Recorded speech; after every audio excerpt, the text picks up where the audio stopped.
मीमांसा civil service academy में आपका स्वागत है। ये लेक्चर हिस्ट्री का है और ये जो इमेज दिख रही है ये इमेज है आपके मध्य प्रदेश पीएससी के 2024 के नए सिलेबस की और ये लेक्चर हिस्ट्री का है। और इसके पहले हमने पढ़ चुके हैं प्राचीन भारतीय ज्ञान परंपरा, भारतवर्ष, वेद, उपनिषद, अरण्यक, ब्राह्मण ग्रंथ और षड्दर्शन पढ़ चुके हैं। ठीक है, आज हम पढ़ेंगे स्मृतियां और जो स्मृतियां होगी उसका हम पढ़ेंगे आज एमसीक्यू, क्योंकि आपका जो प्री होता है वो एक्चुअली एमसीक्यू बेस होता है, इसलिए हम आज पढ़ेंगे एमसीक्यू। इसके बाद रित, सभा समिति, गणराज्य, वर्णाश्रम, इन सब की पार्ट वाइज एमसीक्यू लाई जाएगी, तो प्लीज पूरी सीरीज को वॉच करना। हुआ क्लियर? सबसे पहले क्वेश्चन उठता है कि स्मृतियां क्या है, परंतु स्मृतियां समझने से पहले आप समझ जाएं कि श्रुति क्या है। एक होती है श्रुति और एक होती है स्मृतियां। जो वैदिक साहित्य है इसमें दो पार्ट में बांटा गया है, एक है श्रुति और एक है स्मृतियां। तो इसका सिंपल सा रीजन ये है कि जो श्रुति है वो सुना गया होगा, यानी कि ईश्वर बोलते गए और ऋषि लिखते गए, और जो चीज लिखी वो चार वेद थे, चार वेद से ब्राह्मण बने, उसी का अरण्यक, उसी का उपनिषद। यानी कि वेद, ब्राह्मण, अरण्यक, उपनिषद क्या है? ये श्रुति है। ईश्वर बोलते गए थे, ऋषि लिखते गए थे, इसलिए इसको श्रुति बोला गया है, श्रुति साहित्य बोला गया है। तो जो वैदिक साहित्य है उसमें एक ही साहित्य है, कौन सा? श्रुति साहित्य। अब श्रुति साहित्य कौन सा है? एक है वेद, ब्राह्मण, अरण्यक, उपनिषद। अब इस चारों के बाद जो भी आपको मिलता है वो है स्मृतियां।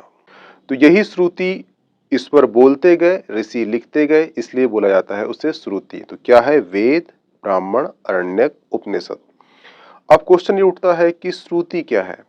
तो श्रुति जो है इन्हीं वेदों को, इन्हीं ब्राह्मणों को, इन्हीं अरण्यक को, इन्हीं उपनिषद को याद किया गया और याद करने के बाद उसे साहित्य में लिखा गया। लिखने के बाद वो कहलाए, क्या कहलाए? वो कहलाए स्मृति। क्योंकि स्मृति का मतलब क्या होता है? याद किया हुआ। इसका अर्थ क्या होता है? याद किया हुआ। हुआ क्लियर? अगर आपसे क्वेश्चन पूछेगा कि मूल स्मृतियां कितनी है तो उसकी संख्या 18 है। ठीक है, स्मृति के अंतर्गत क्या क्या आता है? तो वो है चार उपवेद, यानी कि इन्हें जो चार वेद हैं आपके, चार वेद के उपवेद किस में आते हैं? वो आते हैं स्मृतियां में। ये ध्यान रखना कि जो चार वेद हैं वो श्रुति में आते हैं, परंतु उसी के जो चार उपवेद हैं ये किस में आते हैं? ये श्रुति में आते हैं। ध्यान रखना। 6 वेदांग, देखना, एक वेदांत है और एक वेदांग है। वेदांत यानी कि जहाँ वेदों का अंत हुआ हो उसे वेदांत कहते हैं, परंतु वेदांग जो है, जो वेदों को सरल रूप से जानने सीखने के लिए जिसकी रचना हुई थी उसे कहते हैं वेदांग। और इनकी संख्या 6 है: शिक्षा, कल्प, व्याकरण, ज्योतिष, छंद और निरुक्त। महापुराण, उपपुराण, हिंदू महाकाव्य, रामायण, महाभारत, ब्रह्मसूत्र, ये सब स्मृतियां में आते हैं। धर्मशास्त्र और योग सूत्र और कर्मकांड, ये सभी किस में आते हैं? ये आते हैं स्मृतियों में। तो ये ध्यान रखना। ठीक है, आपको याद नहीं करना है।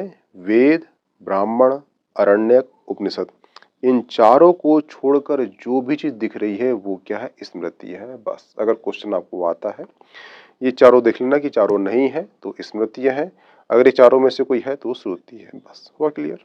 तो आपसे क्वेश्चन पूछ सकता है कि जो 18 स्मृतियां हैं इसमें से कुछ प्रमुख स्मृतियां हैं। एक है मनुस्मृति, याज्ञवल्क्य, नारद, पाराशर, ब्रह्म स्मृति, कात्यायन और देवल स्मृति। ठीक है, तो इसमें से क्वेश्चन आपसे पूछ सकता है कि किसकी रचना किस काल में हुई है। तो ध्यान रखना, एक मनुस्मृति, एक याज्ञवल्क्य, नारद और कात्यायन और ये पाराशर। ठीक है, ये इतनी ही स्मृति आपको याद होना चाहिए किसकी रचना किस काल में हुई है। मनु स्मृति की रचना हुई है 200 ईसा पूर्व से 200। याज्ञवल्क्य स्मृति की रचना हुई है 100 ईसा पूर्व से 300। नारद स्मृति की रचना हुई है 300 ईसा पूर्व से 400। और जो कात्यायन स्मृति की रचना हुई है 400 ईसा पूर्व से 600। और पाराशर स्मृति की रचना हुई है 300 ईसा पूर्व से 500। हुआ क्लियर?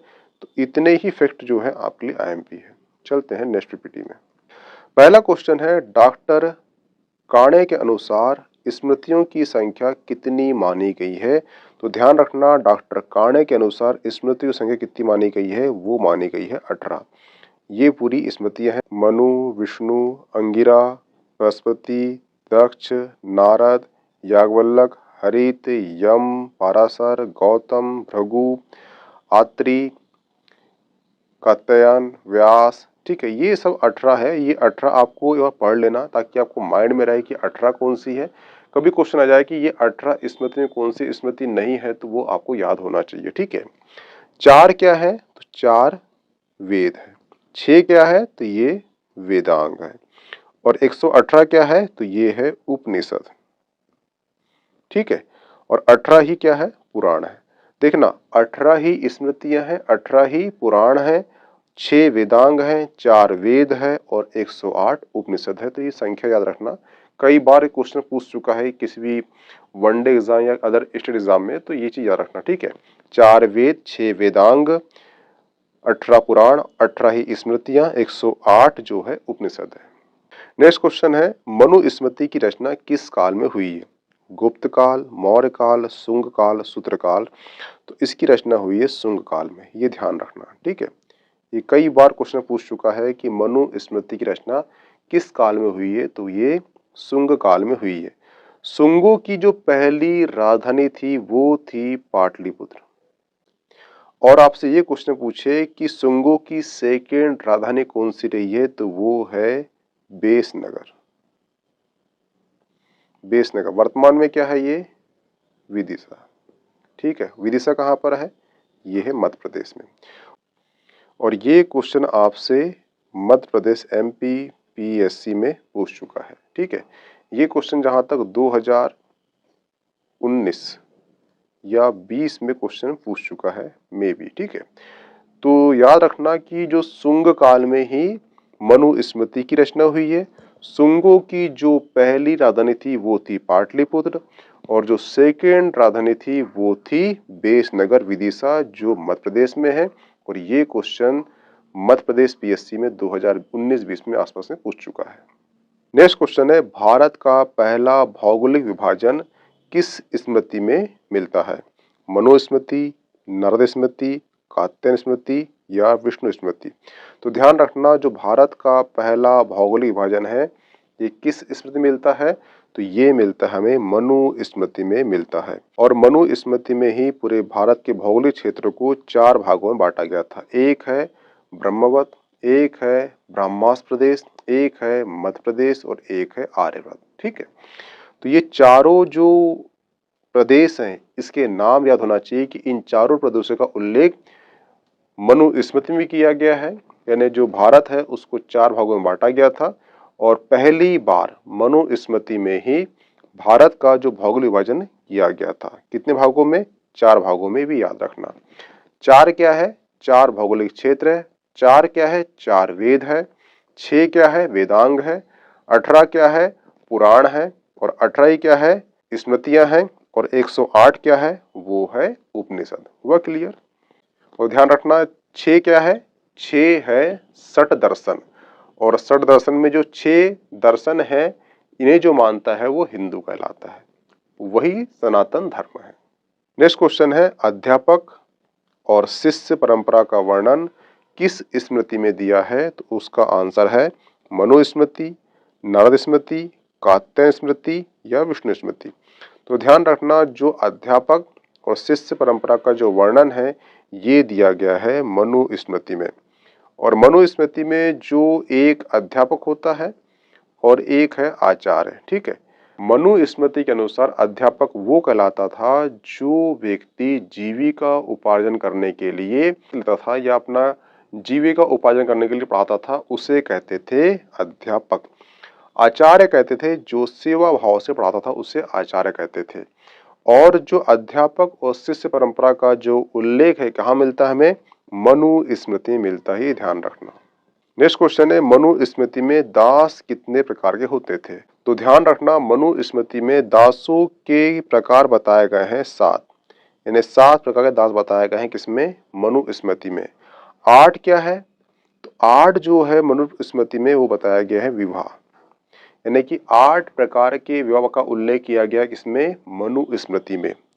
18 क्या है, 18 पुराण है और 18 क्या है, स्मृतियां हैं। 6 क्या है, वेदांग है और 108 क्या है, वो है उपनिषद। 4 क्या है, वेद और 6 क्या है, 6 है षड दर्शन, इसलिए षड दर्शन कहा जाता है उसे, ठीक है। और षड दर्शन आपके सिलेबस में है। षड दर्शन में एक दर्शन है कौन सा, सांख्य दर्शन, और सांख्य दर्शन जो है सबसे ओल्डेस्ट दर्शन है। हुआ क्लियर।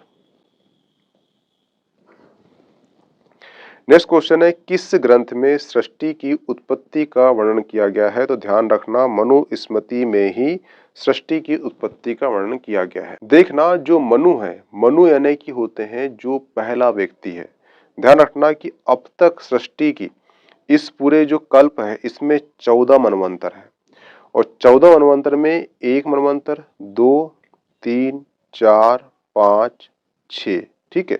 अभी जो चल रहा है ये 7वां मनवंतर चल रहा है और इसके मनु कौन से हैं, इसके मनु है विवत्सो मनु। ये कहानी बहुत लंबी हो जाती है, आपको इतना बता रहा हूं मैं कि एक क्वेश्चन यूपीएससी में आया था। यूपीएससी में क्वेश्चन आया था कि अब तक जो पृथ्वी है ये कितने बार इसका विनाश हो चुका है, तो ध्यान रखना अभी चल रहा है 7वां मनवंतर चल रहा है, यानी कि सृष्टि यानी कि पृथ्वी का जो विनाश है ये अब तक 6 बार हो चुका है। कितने बार हो चुका है, 6 बार। ये क्वेश्चन यूपीएससी में पूछ चुका है, ध्यान रखना, ठीक है। जो मनु हुए हैं, अभी जो हम मनु की संतानें हैं, आपसे कोई भी क्वेश्चन आ जाए कि हम किस मनु की संतानें हैं, तो ध्यान रखना जो 7वें मनवंतर थे, जो मनु थे, जो पहले व्यक्ति थे, वो थे विवत्सो मनु और ये सूर्य के पुत्र थे। काफी लंबी कहानी है, यहाँ एमसीक्यू में करेंगे तो बहुत दिक्कत जाएगी, इसलिए आप समझ जाइए कि क्वेश्चन कभी आए आपको हम किसके संतानें हैं, तो वो है विवत्सो मनु। पृथ्वी का कितने बार विनाश हो चुका है, तो 6 बार हो चुका है।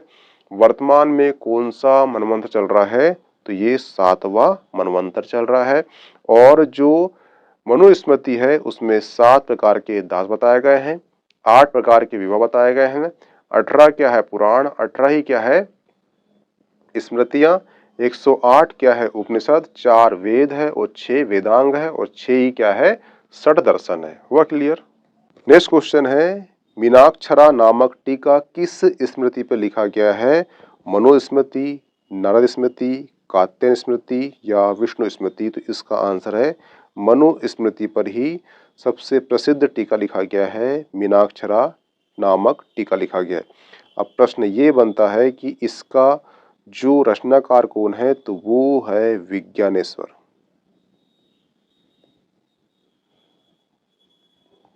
विज्ञानेश्वर छत, विज्ञानेश्वर जो छत है इन्होंने इसकी रचना की है, किसकी, मीनाक्षरा की।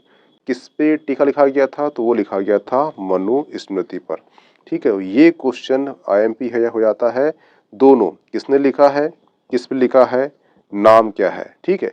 क्योंकि ये क्वेश्चन कई बार यूपीएससी हो या फिर स्टेट पीएससी हो वहां पे ये पूछ चुका है। नेक्स्ट क्वेश्चन है, याज्ञवल्क्य का संबंध किस वेद से है पूछा, ठीक है। शुक्ल यजुर्वेद, कृष्ण यजुर्वेद, ऋग्वेद या सामवेद, तो उसका आंसर है शुक्ल यजुर्वेद से संबंध किसका है, वो है याज्ञवल्क्य का। देखना जो यजुर्वेद है उसके 2 पार्ट हैं, एक है शुक्ल एक है कृष्ण, उसमें से भी शुक्ल यजुर्वेद से संबंध किसका है, जो याज्ञवल्क्य स्मृति है उसका संबंध किस वेद से है, यजुर्वेद के शुक्ल यजुर्वेद से। हुआ क्लियर। नेक्स्ट क्वेश्चन है, वैदिक साहित्य का भाग नहीं है, देखना स्मृति, वेद, उपनिषद, ब्राह्मण। तो मैं आपको बता चुका हूं कि जो वैदिक साहित्य है वो वेद है, ब्राह्मण है, उपनिषद है, आरण्यक है। स्मृतियां जो है ये स्मृति यानी कि याद करके लिखी गई थी, यानी कि ये श्रुति का हिस्सा नहीं है। श्रुति का हिस्सा नहीं यानी कि वैदिक साहित्य का हिस्सा नहीं है, तो इसका आंसर क्या होगा, स्मृतियां जो है वैदिक साहित्य का हिस्सा नहीं है। नेक्स्ट क्वेश्चन है, पद्म पुराण के अनुसार कितनी स्मृतियां मानी गई है, पहला ऑप्शन है 12, 36, 18, 16, तो उसका आंसर है पद्म पुराण के अनुसार 32 स्मृतियां मानी गई है। ठीक है। अब 18 क्या है, तो 18 पुराण है और जो मूल स्मृतियां हैं कितनी हैं, वो भी 18 है। जो डॉक्टर काने के अनुसार कितनी स्मृति मानी गई है, तो वो भी 18 है। ठीक है। और 6 क्या है, वेदांग है। 4 क्या है, वेद है। 6 क्या है, षडदर्शन है। और 108 क्या है, वो है उपनिषद। हुआ क्लियर। तो यहाँ पर जो स्मृति का एमसीक्यू का पार्ट 1 समाप्त होता है। पार्ट सेकंड में हम कुछ और एमसीक्यू लाएंगे और जो पार्ट 3 होगा उसमें पूरा स्मृति साहित्य, जिसमें पुराण, महापुराण, रामायण, महाभारत, गीता, इन सब के जो क्वेश्चन अब तक यूपीएससी पीएससी में आ चुके हैं उससे भी इंक्लूड किया जाएगा। तो प्लीज लेक्चर वॉच करना। ठीक है, मिलते हैं नेक्स्ट लेक्चर में। Okay, thanks.